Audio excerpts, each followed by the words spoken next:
She could not remember the last time her foot had touched the ground without fear. Every step since the accident had been measured, rehearsed, protected by metal braces and cautious hands, while the world around her moved on without waiting. Inside a bright, echoing car workshop filled with the smell of oil and steel, a moment was about to unfold that no one in that building, especially not a billionaire family that had exhausted every option money could buy, was prepared for. Before the story goes any further, take a second. If you believe in kindness, in second chances, and in the quiet power of ordinary people doing extraordinary things, please like this video, share it with someone who needs hope today, comment below where you're watching from, and subscribe to Kindness Corner. Your support keeps stories like this alive.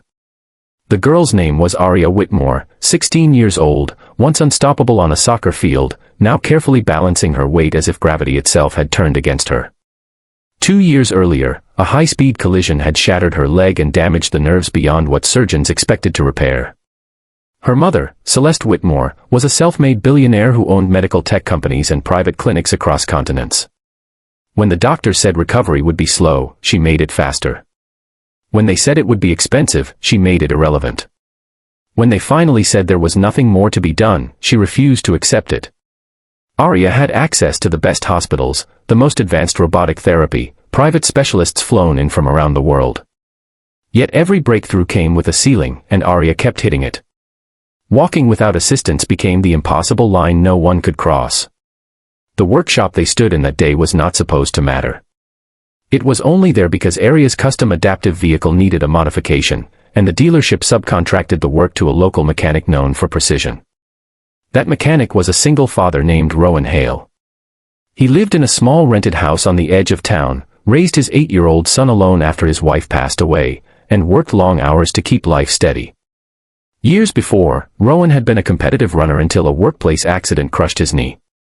Doctors told him the same words they told Aria: limited recovery, permanent adjustment.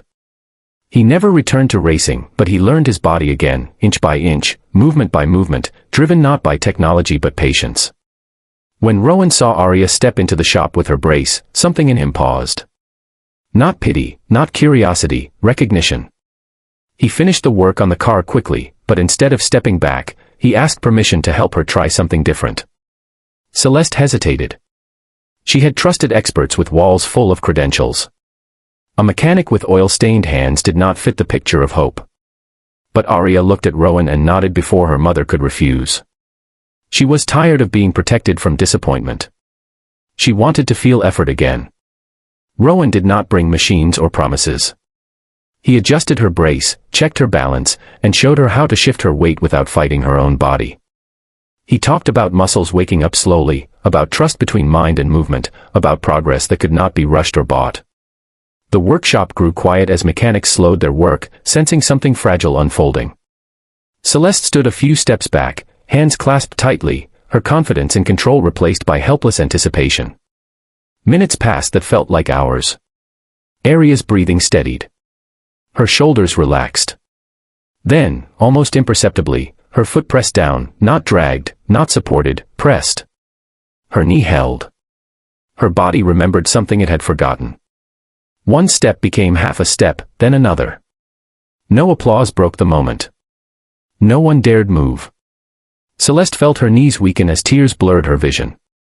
For the first time since the accident, her daughter was not surviving movement. She was owning it.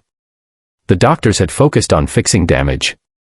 Rowan focused on rebuilding trust. That difference changed everything. Over the next weeks, Aria returned to the shop regularly. Not because it was a clinic, but because it felt human. Rowan adjusted exercises between oil changes and school pickups. Aria fell, stood, failed, tried again. Celeste watched, not as a billionaire overseeing an investment, but as a mother witnessing resilience unfold. She realized that money had insulated her from patience. It had allowed her to skip discomfort, but healing demanded it. Aria's progress was not miraculous in the way headlines like to frame hope. It was slow, frustrating, uneven.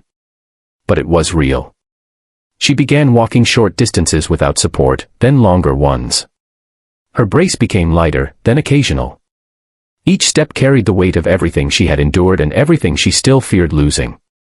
Rowan never took credit.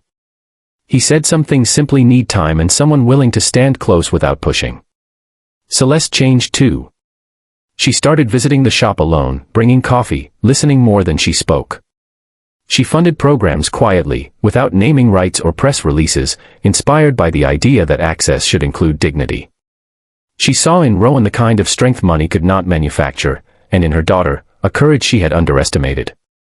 As this story nears its end, if it has touched something in you, if it reminded you that real change often comes from unexpected places, please like this video, share it with someone who needs encouragement, and engage with us. Your support tells us these stories matter.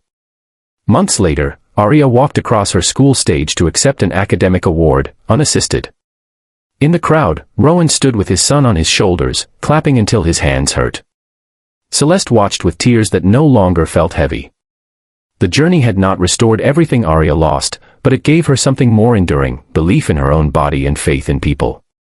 Before we end, we have one special request.